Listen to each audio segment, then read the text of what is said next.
The King's Heart. In a distant village where tall palm trees swayed gently in the breeze, there lived a girl named Adiz. She was known for her beauty and grace.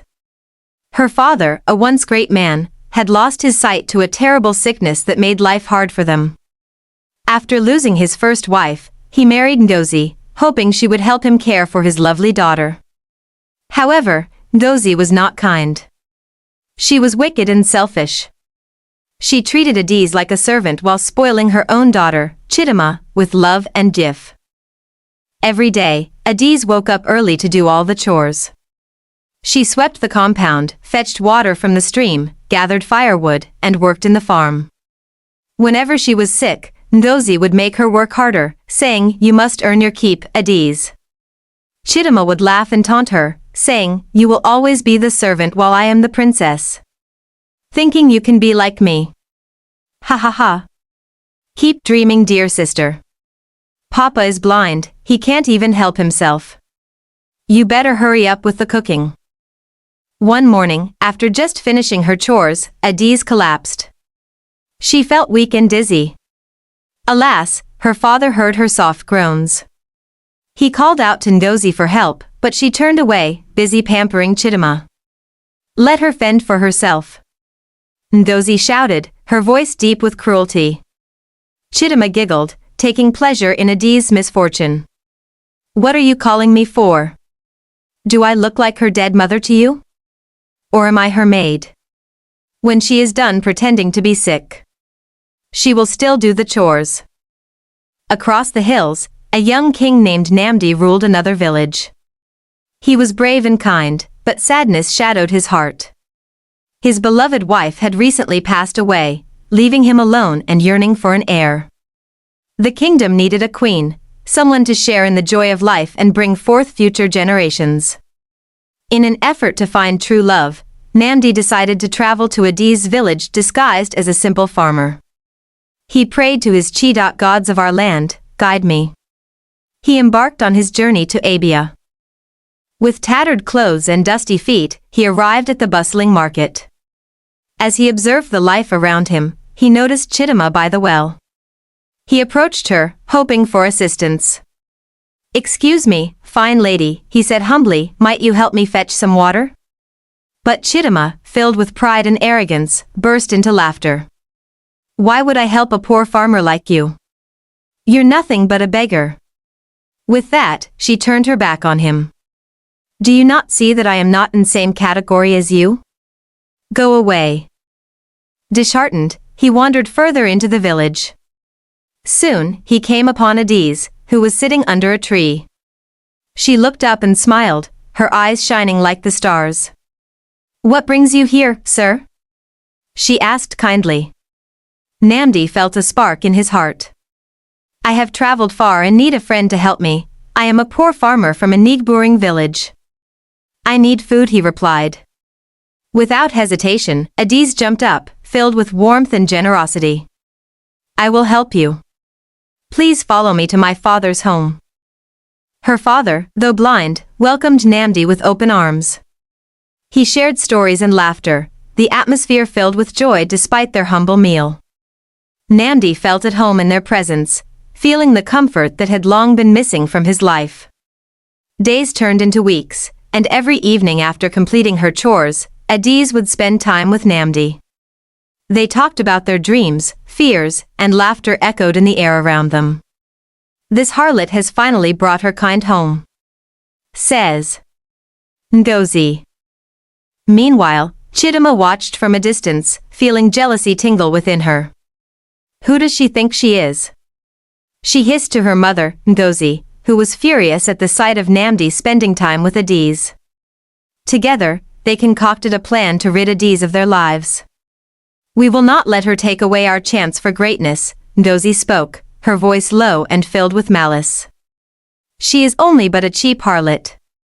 Now she brought a man home and your father sees nothing wrong about it. We shall see." As Namdi prepared to leave the village, he felt a weight in his heart. "I will return," he promised Adiz, "for you have brought joy back into my life." Adiz nodded, believing in the promise of their reunion. "Now your boyfriend is gone. Let's see who you bring home next. Maybe a crippled man or a mad man. Ngozi said to Adiz. Enough, Adiz's father said. She only helped a stranded stranger. Why do you keep calling her bad names? Adiz is a good girl. I meant be blind. But I am not stupid. A few days later, Namdi returned to the village, adorned in royal garments, shining with jewels. The town crier, a loud and boisterous man, announced, Hear ye, hear ye. The prince has returned, seeking a bride worthy of a king. Excited murmurs filled the town, and Chittima's jealousy erupted. He was just a beggar. She shouted, but the villagers now saw the truth. They rushed to catch a glimpse of their prince, their excitement filling the air. Is he really a king? Chittima asked herself. No. Chittima was taken aback as she realized the depth of her mistake. How can this be? I must do something. I met him first. He is mine. And mine alone. If I can't have him, then nobody will have him. Do something about it, Mama. How come all the good men are coming for her? She must be using charms, I guess. She whispered fiercely to Ngozi, who was equally enraged.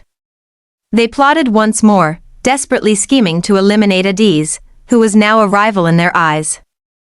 As Namdi spent time in Adiz's company, a bond formed stronger than any they had known. With every shared story, their hearts entwined, and soon, love blossomed between them. Yet, dark clouds rustled in the corners of the village, as Ngozi and Chittima plotted their wicked plan, whispering together in secret corners. Are you going to alone Adiz get married to him? Ngozi asked her husband. Husband. Why not? Ngozi. Over my dead body. Chittima met him first. So it should be her. Nobody else. But the spirit of Adiz's late mother watched over her, guiding and protecting her. One night, while they were out gathering herbs in the forest, she felt a strange chill, sensing the danger that lurked nearby. Suddenly, the ground shook as a crackling noise echoed through the trees. Before her stood the spirit of her mother, glowing and majestic. My daughter, fear not. I will protect you from the wickedness of your stepmother and sister. I will always be here for you. Adiz smiled. With the blessing of her mother's spirit, Adiz felt strength surge inside her. As she returned to the village, she sensed the change in the air.